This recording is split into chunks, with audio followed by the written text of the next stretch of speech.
नमस्कार।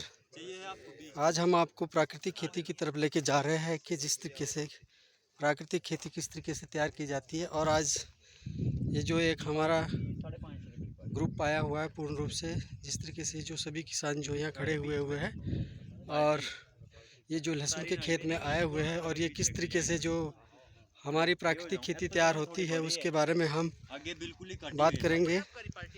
अपने श्री इस काम के लिए स्पेशलिस्ट जो है हमारे पूर्ण सिंह जी, तो हम इनके पास जाते हैं और इनसे बात करते हैं। ऐसा हो जाएगा ना, मैं तो हम बुलाऊंगा नहीं इसमें कुछ। अब अब हम लगेगी, इसमें लगेगी एक लाइन शिमला मिर्च की, यहाँ से मिर्च लग जाएगी। तो भाई बीच में शिमला भाई मिर्च। पूर्ण सिंह जी, हाँ जी, आपका नमस्कार। नमस्कार आपको भाई जी। कि जैसे कि हम आज सभी किसान जो आपके पास से प्राकृतिक खेती के द्वारा जो ये एक आपका पूरी फील्ड को देखने के लिए आ रहे हैं, तो हम आपसे ये पूछना चाहते हैं कि आप लोगों ने जो इस खेती को कब से स्टार्ट किया है और किस तरीके से आप इसको कर रहे हैं। और ये जो आपने इसमें बीच बीच में जो ये कुछ चीज़ें लगाई गई, ये किस लिए लगाई गई, हम चाहते हैं कि कृपया करके आप हमें इसके बारे में जानकारी दें और हम आगे लोगों को भी इसके बारे में बतलाएं कि ये आप इसको बीच बीच में क्यों लगा रहे हो। ठीक है, धन्यवाद धनवीर जी, आपने बहुत अच्छा सवाल किया। वैसे मैं प्राकृतिक खेती की अगर बात करूं तो प्राकृतिक खेती हिमाचल में जब शुरू हुई है तो 2018 के बाद तब से शुरू हुई है, लेकिन मैंने अपने खेतों में केमिकल डालना 2017 से बंद कर दिया था। मैं 2017 से ही अपनी जो आध्यात्मिक खेती पहले बुजुर्ग किया करते थे उसी टाइप से करता था, केमिकल फर्टिलाइज़र का यूज़ नहीं करता था। फिर जो आप इसमें बोल रहे हैं कि इसमें और चीज़ें जो लगी हैं, अगर मैं इसमें आपको बात करूं कि इसमें मैंने साइडों में अलसी है, तो ये अपने गुजारे लायक अलसी भी निकल जाती है। फिर इसी के साथ आप देख रहे हैं इसमें बीच में ये साइडों पे गाजर लगा है, मूली इसके अंदर थी, मूली निकल गई है। ठीक है, इसके यस। अलावा इसके बीच में जो चना लगा है, चने से क्या होता है, चना नाइट्रोजन फिक्सिंग का भी काम करता है और बाकी अपने लिए खाने के लिए दाल भी निकल जाती है, तो इसका एक स्पेस भी अपना कवर अप हो जाता है। यस इसीलिए सर। इसके बीच में फसलें लगी हुई है। साथ में इसमें सरसों थी, चाइनीज सरसों, वो निकल गई है। गाजर हल्का फुल्का इसके अंदर बचा है। तो ये क्या है, ये आपका साइड इनकम है। जितने तक आपका लहसुन निकलेगा उससे पहले आपको इन सब्जियों को बेच के आप अपना क्या कर सकते हैं, जो आपका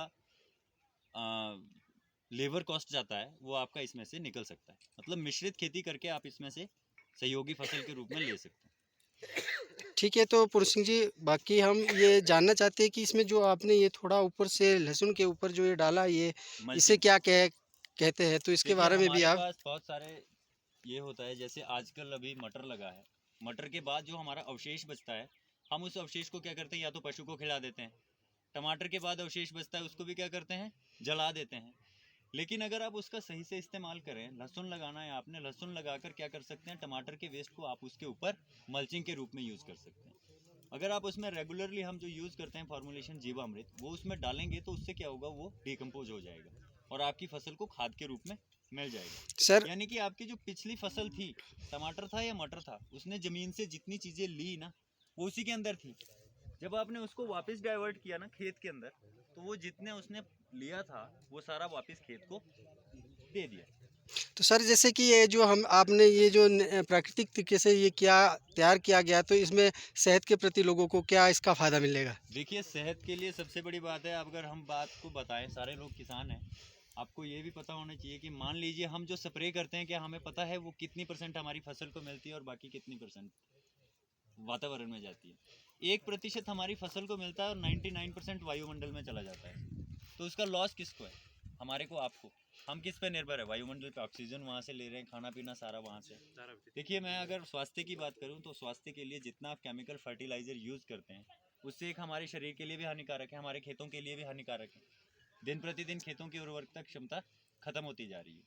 तो उन चीज़ों पे क्या है कि हम धीरे धीरे अपने स्वास्थ्य के ऊपर भी ध्यान दे सकते हैं। अगर मैं अपनी बात करूँ, 4 साल से मेरे घर पे आपने मेरे फादर को सबने देखा है, फादर पैरालाइज्ड है, इसके अलावा हार्ट पेशेंट है।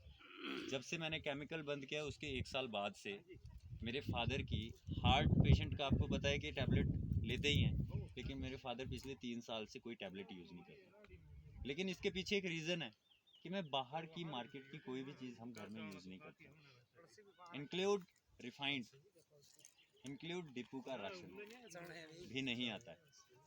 कोशिश मेरी यही रहती है कि जैसे आप लोग हैं, आपके पास कोई मटेरियल है, मैं ऐसे ही खरीद लेता हूँ, किसी से दाल ले ली, किसी से चावल ले लिया, किसी से गुड़ ले लिया, लेकिन कहाँ से लेते हैं, सब किसानों से। क्यों? क्योंकि मेरे को पता है कि अभी फ्रेश निकला है, बाजार में क्या पता कब का पैक्ड हो।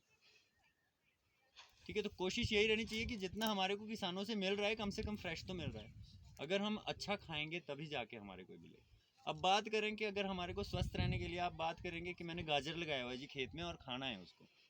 अब जिस गाजर को आप दे के कर रहे हैं ना, पोषण दे के कर रहे हैं ना, खाद के रूप में, दवाई के रूप में, उसको जो अपना पोषण खुद नहीं कर सकता वो आपका क्या पोषण करेगा? सोचने वाली बात ही है। अब यस। अगर ये अपना पोषण खुद कर रहा है बिना दिए, तो मेरे को भी देगा। अब अगर इसको पोषण दे के करना पड़ रहा है तो मेरे को तो पता है मेरे को कुछ नहीं देगा बाद में। तो सर आप किसानों को क्या सुझाव देंगे कि इसमें प्राकृतिक खेती से सभी को जुड़ के इससे स्वास्थ्य के बारे में भी आपको लाभ मिलेगा क्या? बिल्कुल, बस मैं इतना ही कहना चाहूँगा कि अगर आप लोगों ने अपने आप को और अपने परिवार को स्वस्थ रखना है, अपने आने वाली पीढ़ी के लिए अपनी ज़मीन को उपजाऊ बनाए रखना है, तो आपको केमिकल फर्टिलाइज़र का यूज़ बंद करना पड़ेगा या बहुत कम करना पड़ेगा। क्योंकि देखिए, हम खेती कर रहे हैं, खेती करने के लिए सबसे ज़रूरी है हमारा शरीर। अगर ये शरीर ही बीमारियों से ग्रसित हो गया तो खेती कौन करेगा? ठीक है, सबसे पहले हाँ। शरीर स्वस्थ चाहिए ना। अगर बीमार पड़ के कौन करेगा खेती?